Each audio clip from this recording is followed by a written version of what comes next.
Assalamualaikum warahmatullahi wabarakatuh.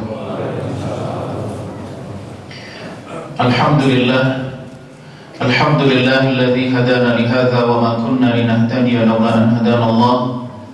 Asyhadu an la ilaha illallah wahdahu la syarika lah wa asyhadu anna Muhammadan abduhu wa rasuluh. Wa salatullahi wa salamuhu ala nabiyyina Muhammadin asyrafil anbiya'i wal mursalin wa ala alihi wa ashabihi ajma'in, amma ba'd. Bapak Ibu jamaah salat Isya dan salat tarawih sekalian yang dimuliakan Allah Subhanahu wa taala. Ketika menjelang Ramadan, Rasulullah sallallahu alaihi wasallam naik ke atas mimbar dan menyampaikan sabda beliau yang mengabarkan tentang bulan Ramadan. Beliau mengatakan atau beliau bersabda, "Atakum Ramadan." Datang kepada kalian bulan Ramadan, syahrun mubarak, bulan yang penuh keberkahan. Jamaah sekalian dimuliakan Allah Subhanahu wa taala, pertanyaan kita semuanya adalah bagaimana kita menciptakan keberkahan itu pada diri kita, terutama di bulan yang penuh berkah ini. Jamaah sekalian dimuliakan Allah Subhanahu wa taala, kata keberkahan ini banyak kita temukan di dalam Al-Qur'an. Begitu juga kita temukan di hadis Nabi sallallahu alaihi wasallam. Tentu dengan konteks yang berbeda-beda. Misalnya Allah Subhanahu wa taala menegaskan, "Walau anna ahlal qura amanu wattaqau lafatahna 'alaihim barakatim minas sama'i wal ardh walakin kadzdzabu fa akhadnahum bima kanu yaksibun."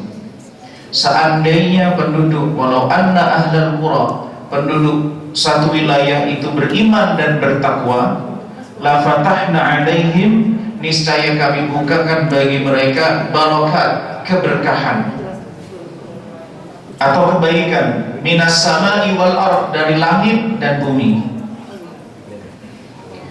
Akan tetapi mereka mendustakan, maka kami berikan mereka hukuman atas tindakan yang mereka lakukan. Maka jamaah sekalian, bahwa keberkahan itu ada syaratnya, hilangnya keberkahan itu ada sebabnya. Maka pertanyaannya adalah apa itu keberkahan dan bagaimana kita menghadirkan keberkahan di dalam diri kita atau menjemput keberkahan yang Allah Subhanahu wa taala sebutkan. Ibnu Qayyim rahimahullah taala misalnya mengatakan bahwa yang dimaksud dengan keberkahan atau berkah itu berasal dari akar kata ba, ra dan kaf. Jadi berkah itu berasal dari akar kata ba, baraka, ba, ra dan kaf. Yang artinya adalah mengandung dua makna. Makna yang pertama, al-luzumu wal istiqrar, melekat dan bertempat. Al-luzumu wal istiqrar, melekat dan bertempat atau menempati satu ruang. Kemudian yang kedua, berkah itu maknanya adalah an-numu atau an-nama wa ziyadah, pertumbuhan dan pertambahan. Maka birkah yang kita bahasakan dengan arti kolam tempat air, itu dinamakan birkah karena di situ airnya banyak dan airnya menempati satu ruang. Maka keberkahan yang sering kita ucapkan yang kemudian dimaknai dengan berkah itu adalah kebaikan yang melekat pada satu objek tertentu atau melekat pada objek tertentu yang terus kemudian bertambah dan bertumbuh. Maka bila bulan Ramadan adalah bulan yang diberkahi, maka pada bulan itu Allah Subhanahu wa taala berikan, tempatkan, lekatkan pada bulan itu kebaikan, dan kebaikan itu akan terus tumbuh dan berkembang. Maka orang yang bisa mendapatkan keberkahan dari bulan Ramadan itu, dia akan mendapatkan, melekatkan kebaikan-kebaikan pada bulan itu pada dirinya, dan kebaikan itu akan terus bertambah dan berkembang. Begitu juga misalnya keluarga yang diberkahi, ketika kita mendoakan orang yang menikah, barakallahu laka wa baraka alaika wa jama'a bainakuma fi khair, maka kita mendoakan orang itu mendapatkan kebaikan apapun situasinya, situasi mudah, situasi sulit. Jadi kebaikan itu melekat pada dua orang insan yang disatukan dalam pernikahan, dan kebaikan itu terus tumbuh dan berkembang. Jamaah sekalian dengan Allah Subhanahu wa ta'ala, kalau kita bahasakan dengan bahasa yang lain, keberkahan itu adalah dampak, keberkahan itu adalah produktivitas kebaikan. Maka ketika Allah Subhanahu wa ta'ala mengaruniakan kepada kita sumber daya, memberikan kepada kita waktu, memberikan kepada kita anugerah yang banyak, pertanyaannya adalah apakah sumber daya itu berkah? Itu kita lihat dari sisi dampak yang muncul dari sumber daya itu. Allah Subhanahu wa ta'ala paling tidak memberikan kepada kita ada 4 sumber daya penting. Sebagaimana ditegaskan dalam hadis Nabi SAW, la tazulu qadama 'abdin yaumal qiyamati hatta yus'ala 'an arba'. Tidaklah bergeser kaki seseorang pada hari kiamat kecuali dia diaudit 4 hal. Umrihi fima afna, umurnya dihabiskan untuk apa? Jismihi an jismihi fima abla, fisiknya digunakan untuk apa? An malihi min aina iktasaba wa fima anfaqa, hartanya dari mana dia dapatkan, kemana dia distribusikan. Kemudian an ilmihi fima fa'al au fima amil, ilmunya sejauh mana dia amalkan. Itu sumber daya yang Allah titipkan kepada kita semuanya dengan kadar yang berbeda-beda. Ada yang banyak, ada yang sedang, dan ada yang melimpah. Tapi keberkahan itu tidak ditentukan oleh sumber daya yang dimiliki, tetapi keberkahan itu ada pada sejauh mana dampak dari sumber daya yang dimiliki. Orang memiliki umur yang banyak, dampaknya belum tentu besar, dan ada orang yang diberikan usia yang pendek, belum tentu dampaknya sedikit. Saya memberikan contoh misalnya Imam An-Nawawi, sosok yang beliau meninggal dalam keadaan belum pernah menikah, di usia kurang lebih 40 tahun, tetapi dampaknya luar biasa.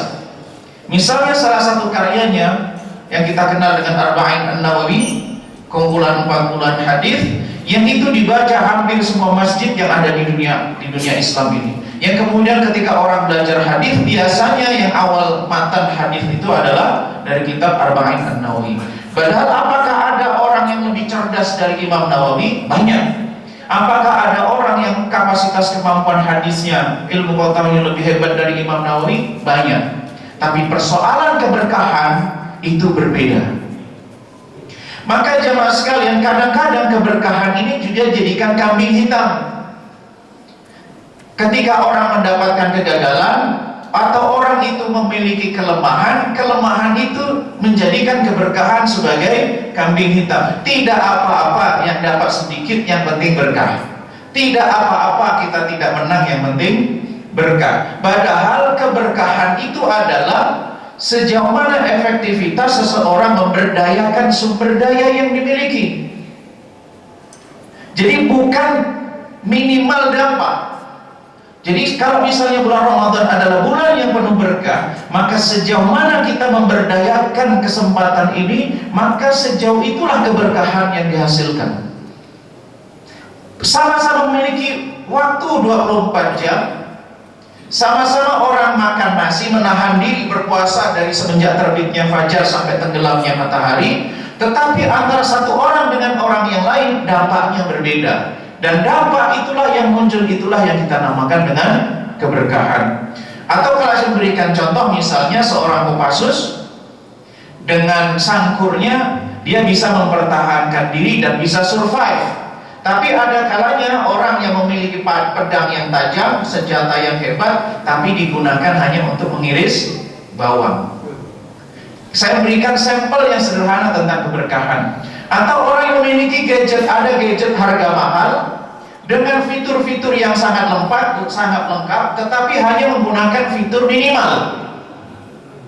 Tapi ada kalanya orang yang memiliki gadget dengan harga yang minimal murah, tapi dia bisa menggunakan fitur itu dan sangat efektif, bisa berbisnis, bisa buat konten positif, bisa mengajak orang pada kebaikan dan seterusnya. Maka orang dalam hidup ini ada orang yang diberikan fitur yang sangat lengkap, fasilitas yang lengkap oleh Allah Subhanahu wa Ta'ala, tetapi dia tidak bisa memberdayakan. Yang dia berdayakan hanya 10% dari sumber daya yang dimiliki. Tapi ada kalanya orang yang mendapatkan sumber daya yang minimal, tapi dia bisa memaksimalkan keterbatasan itu dengan dampak yang luar biasa. Maka caranya bagaimana jamaah sekalian agar seseorang itu bisa memaksimalkan potensi yang ada, menciptakan keberkahan dalam hidup. Ini bisa kita temukan dalam firman Allah Subhanahu wa Ta'ala tentang hikmah. Allah Subhanahu wa Ta'ala menegaskan, yu'til hikmata man yasha wa man yu'tal hikmata faqad utiya khairan katsira wa ma yadhakkaru illa ulul albab. Allah memberikan kebijaksanaan kepada siapa yang dikehendaki, dan barang siapa yang mendapatkan kebijaksanaan, maka dia mendapatkan kebaikan yang banyak. Kebaikan yang banyak inilah keberkahan. Kebaikan yang banyak inilah dampak. Kebaikan yang banyak inilah produktivitas. Lalu apa perangkatnya? Al-hikmah. Syekh Abdul Rahman As-Sa'di mengatakan yang dimaksud dengan hikmah itu adalah al-isabatu fil qawli wal fi'li, tepat dalam berkata dan bertindak. Maka kalau orang itu memiliki ilmu dengan kadar yang minimal, tapi kemudian memberdayakan ilmunya itu secara tepat, tepat dari sisi waktu, tepat dari sisi tempat, tepat sesuai potensi, tepat sasaran, maka dampaknya bisa maksimal. Tapi kalau orang memiliki banyak ilmu tapi kemudian tidak ditempatkan pada tempatnya, bukan pada ruang waktu yang tepat, maka dia tidak akan memiliki dampak dan efek yang maksimal. Maka kata kunci dari keberkahan itu adalah bagaimana kita bisa menggunakan setiap titipan sumber daya itu secara tepat, dalam konteks berkata, dalam konteks bertindak. Maka itulah namanya hikmah. Maka dalam beragama ini jamaah sekalian, agar cara kita beragama ini berdampak positif, mendatangkan maslahat, atau kalau dalam bahasa kita adalah mendatangkan keberkahan, maka yang harus adalah sejauh mana kita itu berkata, bertindak, beribadah, bersikap secara tepat. Bagaimana kita bisa mendapatkan ketepatan itu dalam bertindak dan berkata? Yang menarik ini adalah Allah Subhanahu wa Ta'ala mengakhiri wa ma yadhakkaru illa ulul albab. Jadi silakan jamaah sekalian nanti dicek di Al-Quran tentang ulul albab. Ulul albab ini menarik kalau kita cari di berbagai macam Al-Quran yang terulang-ulang dalam Al-Quran dan di banyak tempat dengan konteks yang berbeda. Tetapi ada satu kata, satu makna yang bisa kita tangkap ketika ulul albab itu disebutkan oleh Allah di banyak tempat. Itu tentang orang yang menggunakan hati dan pikirannya untuk berpikir. Misalnya ketika Allah SWT menyebutkan tentang ulul albab itu dalam surah Az-Zumar, alladzina yastami'una al-qawla fayattabi'una ahsana. Ulul albab itu adalah orang yang mendengar lalu memilih yang terbaik. Di ayat yang kita sebutkan tadi tentang hikmah tadi, wa ma yadhakkaru illa ulul albab, itu juga dimaksud ulul albab. Begitu juga di tempat-tempat yang lain tentang tidaklah sama orang yang mengetahui dan orang yang tidak mengetahui dan seterusnya, ulul albab. Maka kalau kita ini ingin mendatangkan keberkahan melalui pintu kebijaksanaan, maka salah satu perangkat yang sangat penting adalah menggunakan hati dan pikiran kita untuk mencerna setiap peristiwa yang ada, menempatkan suatu pada tempatnya. Dan ini kalau kita hubungkan dengan hadis Nabi SAW sangat cocok tepat ketika Nabi mengatakan, "Man yuridillahu bihi khairan yufaqihu fiddin." Barang siapa yang Allah kehendaki baginya kebaikan, Allah berikan kefahaman agama.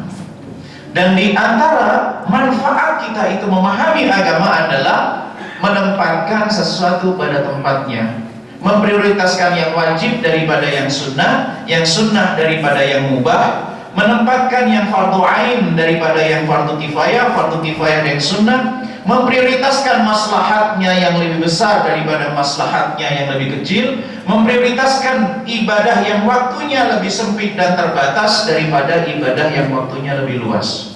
Maka akan jadi persoalan ketika seseorang itu dalam beragama memprioritaskan yang sunnah daripada yang wajib, memprioritaskan yang waktunya yang luas daripada yang sempit, memprioritaskan yang mubah daripada yang sunnah, maka akan terjadi persoalan-persoalan dalam beragama. Maka jamaah sekalian, kalau sekarang ini misalnya ada gap antara orang muslim dengan Islam sebagai panduan. Islam itu sempurna, tapi kita seorang muslim sebagai manusia tidak sempurna. Kita manusia, tabiat manusia tidak sempurna. Maka kalau kemudian ada jarak yang sangat jauh antara muslim bagaimana, panduan Islam bagaimana, maka cara mendekatkan jarak antara umat muslim, persoalan-persoalan umat muslim yang kita temukan berbagai macam persoalan, maka kita mendekatkannya itu adalah pintu ilmu agama. Karena dengan agama itulah seorang muslim bisa memahami ajarannya. Dengan memahami ajarannya, dengan ilmu agama itulah, dengan memahami agama secara tepat itulah kemudian ketika dia berkata, bersikap dengan tepat. Dengan begitu akan menghadirkan keberkahan dalam hidupnya, keberkahan dalam ibadahnya, keberkahan aktivitas sosialnya dan seterusnya. Bahkan Ibnu Qayyim sebagai penutup ungkapan Ibnu Qayyim rahimahullah ta'ala, beliau mengatakan begini, agama ini adalah adlun kulluha, adil semuanya. Kemudian rahmatun kulluha, maslahatun kulluha, wa hikmatun kulluha. Semuanya adalah rahmat, semuanya adalah maslahat, dan semuanya adalah ada hikmahnya. Fa kullu mas'alatin kharajat minal adli anil adli ilal jur. Setiap masalah yang keluar dari keadilan berubah menjadi kezaliman, ataupun dari maslahat menjadi mafsadah, dari yang ada menjadi rahmah menjadi sebaliknya, ada yang maslahat, ada hikmahnya menjadi yang sia-sia, maka bukan bagian dari agama, meskipun diklaim itu bagian dari agama. Maka jamaah sekalian, mari kita di bulan Ramadan ini kita tingkatkan pemahaman agama kita tingkatkan interaksi kita dengan Al-Quran, kita tingkatkan juga ibadah kita. Mudah-mudahan dengan itu Allah curahkan keberkahan kita pada diri kita, hingga kita di bulan Ramadan ini meningkatkan kapasitas kita dan ketakwaan kita. Hari ini lebih baik dari yang lalu, hari ini lebih berkah dari yang sebelumnya, dan hari esok lebih baik dan lebih berkah daripada yang sebelumnya. Amin amin ya rabbal alamin. Aqulu qouli hadza. Assalamualaikum warahmatullahi wabarakatuh.